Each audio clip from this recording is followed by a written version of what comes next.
এই ভারতবর্ষের ধাত চিরকালই ধর্মীয়। তার একদিকে বিরাট হিমালয়, আর একদিকে বিশাল সমুদ্র। এই দুই দিকে অনন্তের ভাব থাকায়, দুদিকে অনন্তের প্রকাশ থাকায় তার দৃষ্টি অনন্ত অনন্ত অনন্তন্নান্তে নিবদ্ধ। এই জন্য তার দৃষ্টি সকল বিষয়ে অসীম অনন্তের ভাবনায় প্রতিষ্ঠিত। একে ভেঙে ফেলার চেষ্টা কিছুটা ওই হিমালয়ের গায়ে ঢিল ছুঁড়ে মারার মতোই একটা ব্যর্থ প্রচেষ্টা হবে আর কি। নিখিল বিশ্বের মধ্যে একটা চৈতন্যময় আত্মা আছেন, তিনি পরমাত্মা। প্রতিটি জীবে, প্রত্যেকটি ব্যক্তির সত্তার মূলে একটা চৈতন্য সত্তা আছে, তার নাম জীবাত্মা। এই জীবাত্মা পরমাত্মার মধ্যে একটা ঘনিষ্ঠ সম্বন্ধ আছে। এটাই হচ্ছে আধ্যাত্মিক তত্ত্ব বা ধর্মীয় তত্ত্ব। এই ধর্মীয় তত্ত্বের ওপরেই ভারতবাসীদের, আমাদের ব্যক্তি জীবন, পারিবারিক জীবন, সামাজিক জীবন, রাজনৈতিক জীবন সকলই প্রতিষ্ঠিত। আবহমান কাল হতেই এটাই এই জাতির স্বরূপ। এই স্বরূপ নষ্ট হলে তার সংস্কৃতির ভিত্তিভূমি লুজ হয়ে যাবে, শিথিল হয়ে যাবে, তার ফলে ধ্বংস অবশ্যম্ভাবী। ধর্মের যদি যেসব জায়গায় দুর্বলতা আছে তার সংস্কার করা ভালো, সন্দেহ নেই, কিন্তু তা বলে ধর্মকেই বিনাশের চেষ্টা নির্বুদ্ধিতার কাজ। চন্দ্র সূর্যকে ধ্বংস করার চেষ্টার মতন একটা বাতুলতা মাত্র। যেমন আমাদের বিবাহিত জীবনে অনেক দোষ ত্রুটি থাকতে পারে, কিন্তু এটা পবিত্র অনুষ্ঠান, পারিবারিক জীবনের ভিত্তি। দোষ ত্রুটির জন্য একে একেবারে তুলে দিলে মানুষ তো পশু পর্যায়ে চলে যাবে। যেমন এখন বাংলাদেশে একটা মুসলমানদের ধর্ম উন্মাদনা চরমে উঠেছে। আজ থেকে বেশ আগে, তখন যারা ছেলেমেয়েরা ছিল তারা জানে, 1971-এ এই রকমভাবে ধর্ম উন্মাদনা পরিণামে লাখ লাখ কোটি কোটি লোক পালিয়ে এসে ভারতে আশ্রয় নিয়েছিল। তো সেই রকম এখন আবার সেই অবস্থা হয়েছে।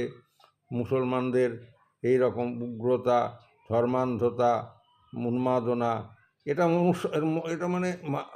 মানে কোনো ধর্মই হচ্ছে না। মানুষের ধর্ম মনুষ্যত্ব, অহিংসা, অচৌর্য, সত্য, শৌচ, সংযম, এটা মানুষ মাত্রেরই ধর্ম। সকলকে আগে মানুষ হতে হবে, তারপর যার যে মত ইচ্ছে গ্রহণ করো। গীতা কৃষ্ণের মত, কোরআন ইসলামের মত, আর বাইবেলের হচ্ছে যীশুখ্রিস্টের মত। যার যেমন ইচ্ছে গ্রহণ করার অধিকার আছে, কিন্তু সবার আগে তো চাই মনুষ্যত্ব, তাই না? একের পর এক, 1 থেকে 2, 2 থেকে স্কুলের পর কলেজ। মনুষ্যত্ব লাভের পরে আধ্যাত্মিক পথে এগিয়ে যেতে হয়। যার মনুষ্যত্বই নেই, সে হিন্দুও নয়, মুসলমানও নয়, পশু। সে পশুত্বে ডুবে গেছে। তো কি বলবো, বাংলাদেশের সাম্প্রদায়িক বিরোধিতা এ খুব দুঃখের বিষয়। অনেক কাল আগে আমার কাছে, বহু বছর, লকডাউনেরও আগে, এক ভদ্রলোক আসতেন, একজন পীর সাহেব আসতেন। তো তার সাথে পরে আর একজন দুজন লোকও এসেছিল। তাকে তিনি এই সব সময় এই খটোমটো বলতেন। আমি বললাম, দেখুন, আগে মানুষ না হয়ে আপনি ইসলামেও ঢুকতে পারেন না, হিন্দুতেও ঢুকতে পারেন না, ক্রিশ্চিয়ানিতেও ঢুকতে পারেন না। বলে একটা গল্প বললাম, যে মদিনা থেকে বাগদাদে যাচ্ছিলেন ওমর খলিফার কথা অনেকেই জানে। তো কোনো ধর্ম আলোচনায় যোগ দিতে যাচ্ছিলেন। তো উনি মরুভূমির মধ্যে দিয়ে উটে চড়ে যাচ্ছিলেন। তো আর ওনার যে চাকর, ওনার যে ভৃত্য, সে ওই উটের দড়ি বা লাগাম ধরে সে ওই পায়ে হেঁটে হেঁটে যাচ্ছিল। ইতিমধ্যে নামাজের সময় হয়ে গেল। তখন ওমর খলিফা উট থেকে নেমে ওই তার যে চাকর ছিল তাকে পাশে নিয়ে নামাজ পড়তে গেলেন। নামাজ পড়া শেষ হলে তার মনে হলো যে আমরা দুজনেই কোরআনের একই সূরা পাঠ করলাম, খোদা একইভাবে আমাদের প্রার্থনা কবুল করলেন, আমরা দুজনেই খোদার চোখে সমান। সুতরাং আমি উঠে চড়ে যাব আর এই প্রচণ্ড উত্তপ্ত বালির ওপর দিয়ে পায়ে ফোসকা ফেলে আমার চাকর যাবে, সে তো আগে মানুষ পরে চাকর, আমি তো আগে মানুষ পরে মালিক। তো সেই জন্য তার এরম একটা খটকা লাগাতে তিনি এরপরের অংশটা চাকরকে উটের পিঠে উঠিয়ে দিয়ে নিজে উটের লাগাম ধরে পায়ে হেঁটে চললেন। তো আমার এই কথা শুনে পীর সাহেব বেশ বিস্ময়াবিষ্ট হতেন। তো এই ধরনের কথা জানি না এই কাহিনীগুলো তিনি পড়েছেন কি না।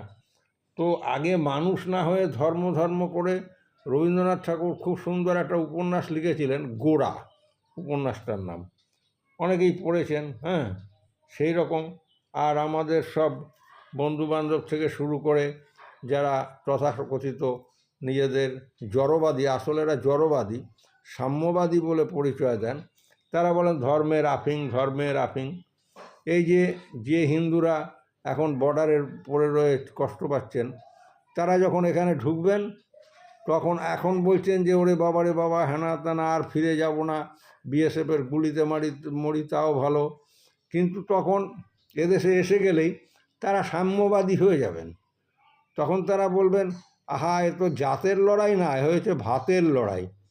মানুষের এই হচ্ছে স্বভাব। হ্যাঁ, এই যে বস্তুবাদ, জড়বাদ, ভোগবাদ যেভাবেই বলি, এরা কিন্তু নিজেদের একটা ভদ্র নামে সাম্যবাদী বলে পরিচয় দেন। সব মানুষ সমান, সকলের সব বিষয়ে সমান অধিকার, সমান দাবি, সমান ভোট।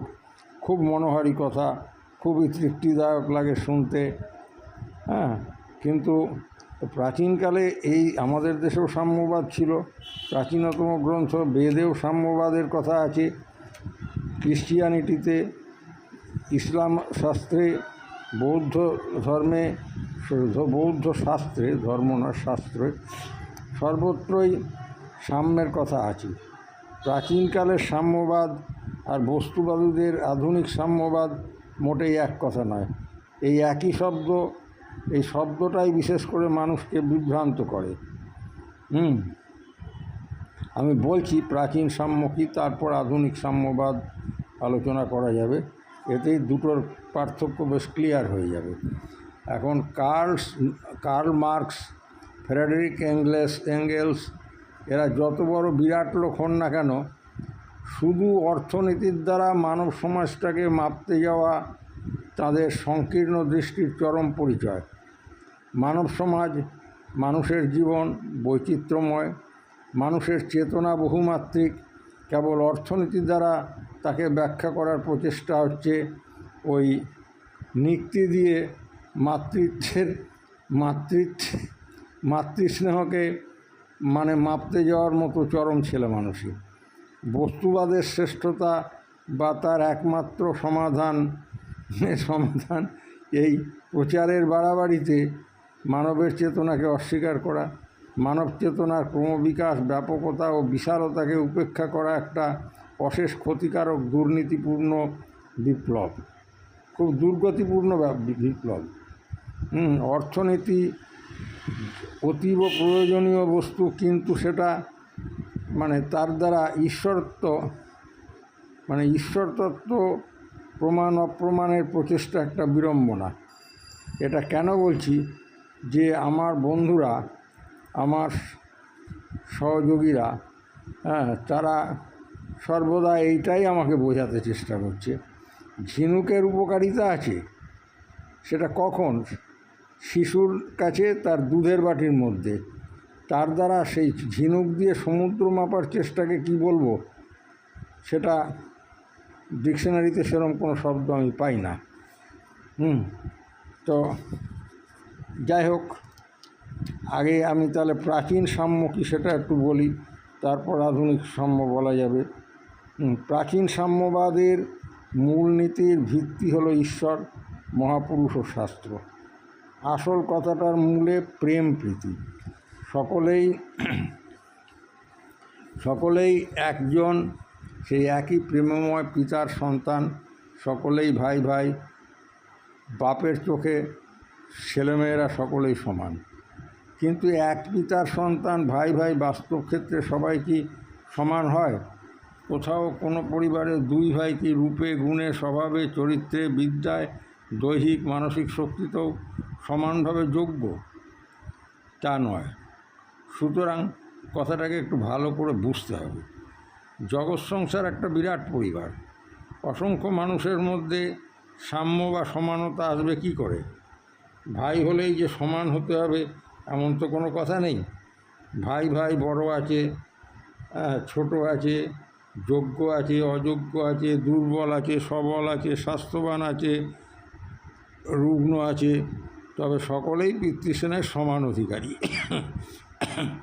ভাই ভাইকে ভাই বলেই জানবে, ভালোবাসার ধর্মে সকলে মিলেমিশে থাকবে। যে বড় ভাই সে ছোট ভাইকে স্নেহে পরিপালন করবে, তার কল্যাণের জন্য দরকার হলে একটু শাসন তিরস্কারও করতে পারে। ছোট বড় হয়ে উঠলে তাকে যোগ্য অধিকার দেবে, তখন তাকে সহযোগী বন্ধুর মতো দেখবে। এলিজিবল ভাই ইনএলিজিবল ভাইকে যত্নে পালন করবে, স্নেহে রক্ষা করবে, সর্বদা লক্ষ্য করবে সে যেন দুঃখে না থাকে, দুঃখ না পায়, সুখ স্বাচ্ছন্দ্যে থাকতে পারে। ভাইয়ের সঙ্গে ভাইয়ের স্বাধীনতার লড়াই নেই, প্রতিদ্বন্দ্বিতা নেই, আছে স্নেহ, শ্রদ্ধা, ভক্তি, আছে রক্তের টান, আছে মমতা, দরদ, সুখে দুঃখে আছে সহানুভূতি, সহায়তা। ভাই ভাইয়ের সহযোগী, প্রতিদ্বন্দ্বী নয়।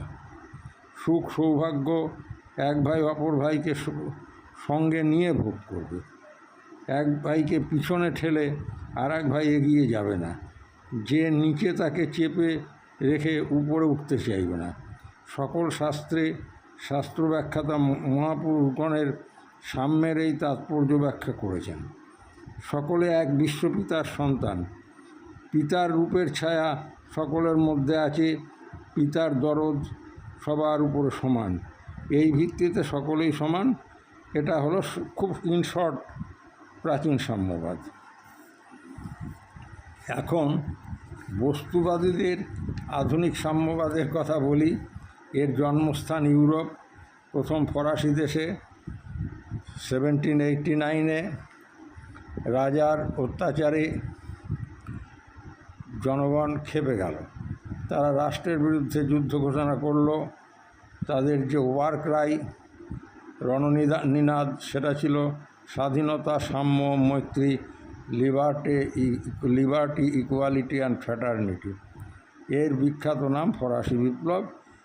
এই সময় ফরাসি দেশ ইউরোপের সমস্ত দেশ অপেক্ষা সর্বাপেক্ষা উন্নত রাষ্ট্র ছিল।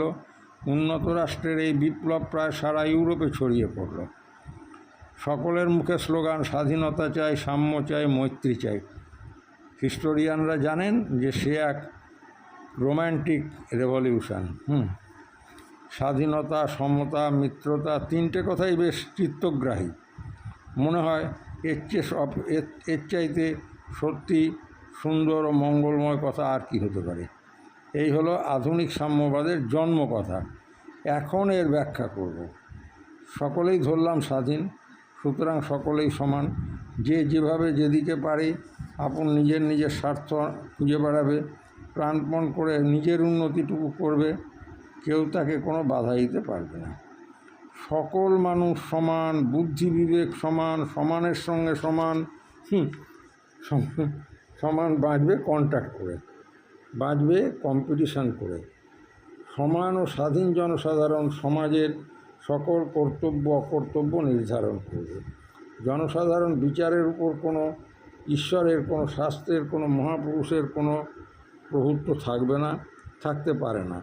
মহাপুরুষের কথা অশ্রদ্ধেয়, অগ্রাহ্য। ঈশ্বর বলে কেউ নেই। যদি কেউ থাকেন তো তিনি তার মতো থাকুন, তার আমাদের কোনো দরকার নেই।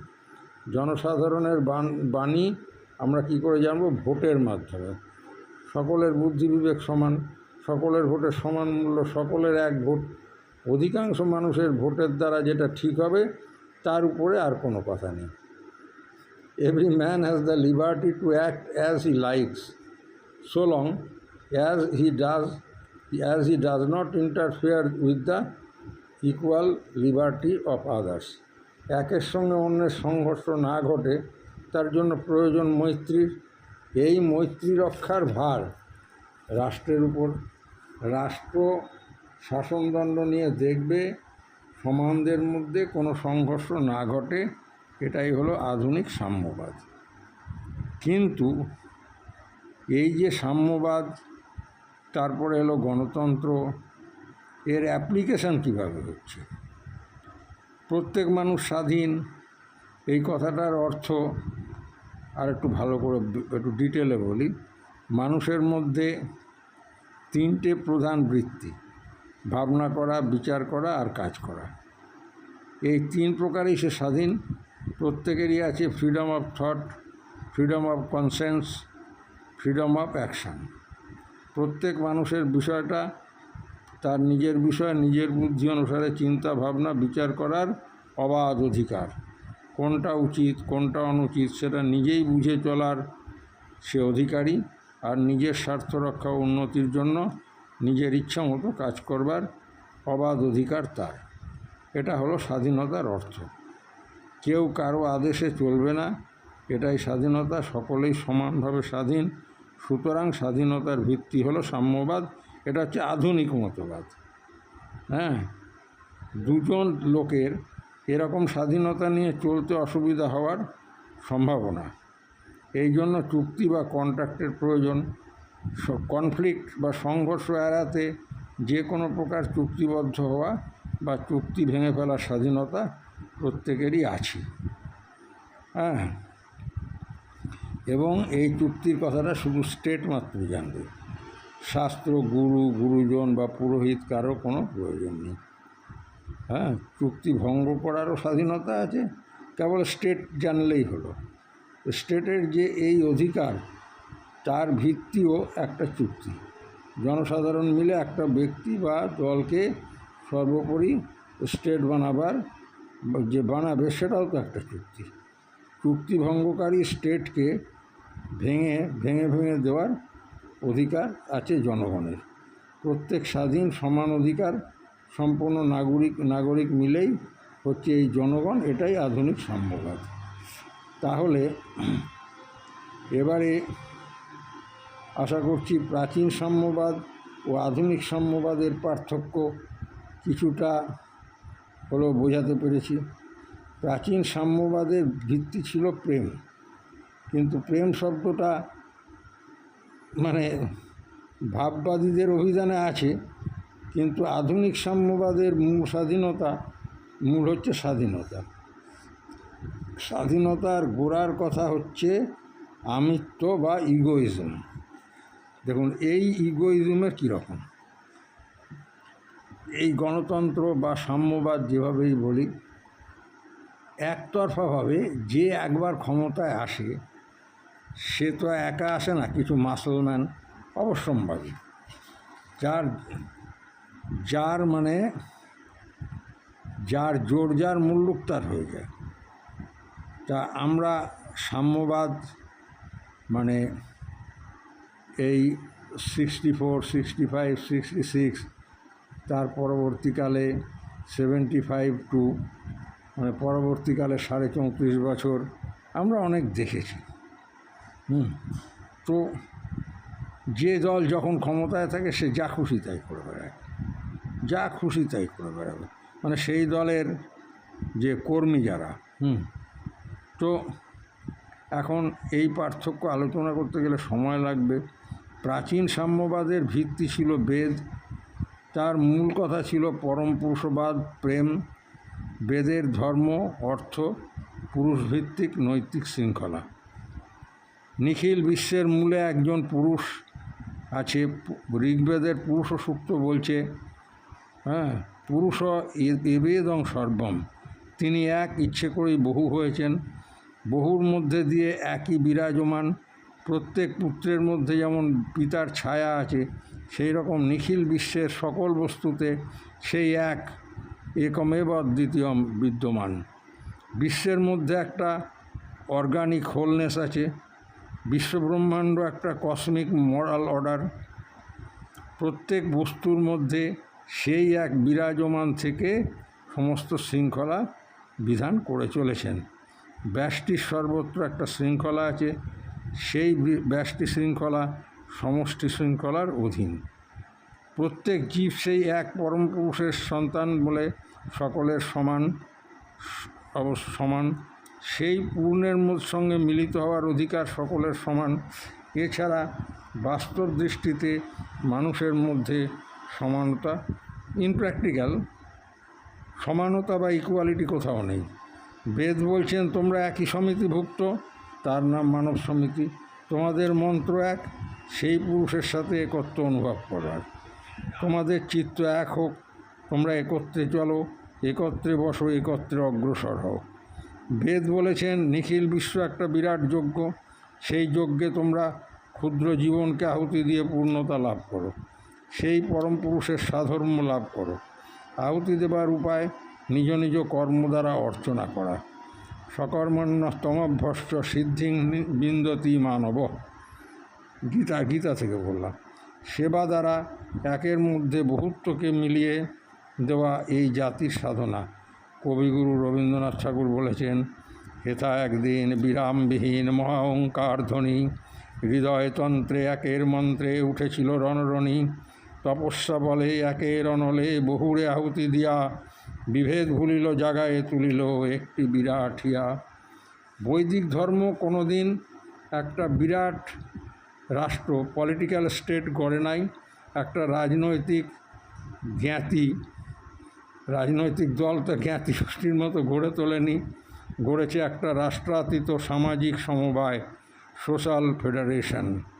গড়েছে একটা মানবগণের সামাজিক সংহতি। বেদে ধর্মের অর্থ কোনো একটা সাম্প্রদায়িক রিলিজিয়ান নয়, বেদের ধর্মের অর্থ মানব ধর্ম। মনুর গ্রন্থের নাম মানব ধর্মশাস্ত্র। সাম্প্রদায়িক রিলিজিয়ানের মূল কতকগুলো বিশ্বাস, ক্রিড। মানব ধর্মের মূল কতিপয় নৈতিক বিধান হচ্ছে অহিংসা, অচৌর্য, সত্য। ঈশোপনিষদের প্রথম মন্ত্রে 3টি কথা আছে। ঈশ্বর আছেন বিশ্বব্যাপিয়া, ত্যাগী হয়ে ভোগ করো, পরধনে লোভ করিও না। এটাই হচ্ছে বৈদিক মানব ধর্মের ভিত্তি। এই ধর্মকে যে মানবে এই ধর্মকে, সে ক্রমোন্নতির পথে দেবত্বে উঠবে। এই ধর্মকে যে জানবে না, সে ছুটবে মহাধ্বংসের পথে। বহু স্তরের, বহু প্রকৃতির, বহু জাতির, বহুবিধ আচার নিয়ম যুক্ত সম্প্রদায়গুলোর একটা বিচিত্র সামাজিক সংহতি গঠন করেছিল বৈদিক মানব ধর্ম। আবার সেই রবীন্দ্রনাথের ভাষায় বলি, কেহ নাহি জানে কার আহ্বানে কত মানুষের ধারা, দুর্বার স্রোতে এলো কোথা হতে সমুদ্রে হলো হারা। হেথায় আর্য, হেথায় অনার্য, হেথায় দ্রাবিড় চীন, সকুন্দল পাঠান মোগল এক দেহে হলো লীন। এই বিরাট মানব সংহতি স্টেট নয়, একটা অখণ্ড মানবিক সমবায়। তার বন্ধন সূত্রই হচ্ছে ধর্ম। তার ভিত্তি বেদান্তের যে মন্ত্র তত্ত্ব সমন্বয়াত। বেদের পুরুষ সূক্ত বলেছেন, একটা সামাজিক সংহতি রক্ষা করতে 4টে শক্তির প্রয়োজন: চালক ও শিক্ষক, শাসক ও রক্ষক, পোষক ও পালক, সেবক ও ধারক। এই চতুর্বিধ কর্মের শক্তি সমাজে আছে, তাকে সংহত করতে হবে। চালক ও শিক্ষক হবেন যারা, তাদের মধ্যে আছে উন্নত বুদ্ধি, বিদ্যা ও জ্ঞান। এই শক্তির নামই ব্রহ্মণ্য শক্তি, the force of superior intellect, learning and wisdom. যাদের মধ্যে আছে শৌর্য, বীর্য, শাসন সংরক্ষণের সামর্থ্য, ক্ষাত্র শক্তি হচ্ছে তারাই সমাজের শাসক ও রক্ষক। The force of martial administrative spirit. পোষক পালক হবে বৈশ্য শক্তি, যাদের আছে উৎপাদন ও বাণিজ্যের যোগ্যতা, well producing and commercial capacity. সেবক শৌর্য শক্তি, যারা সেবা দ্বারা সকলের তৃপ্তি বিধান করবেন। The force of manual labour and serving spirit of the non intellectual mass. ব্রাহ্মণ বড় জ্ঞান বলে পাওয়ার, জ্ঞানী পাওয়ার, ক্ষত্রিয় বড় বাহ্য বলে, বৈশ্য বড় ধন বলে, শূদ্র বড় শ্রমিক জনতা শক্তিতে। এরা অঙ্গাঙ্গিভাবে যুক্ত। বিধান ছিল সকলের সহায়তা করবে, যার যা বল স্বীয় স্বার্থপুষ্টির জন্য নয়, সকলের সর্বাঙ্গীন মঙ্গলে নিয়োজিত। সকলেই সকলের সহযোগী, প্রতিযোগী বা প্রতিদ্বন্দ্বী নয়। এরই নাম ছিল বৈদিক বর্ণবিভাগ। আমি এরপরে যে শক্তি চতুষ্টয় নিপুণভাবে সংগঠিত ছিল সেটা আলোচনা করব। এখনকার মতো একটু বিরাম।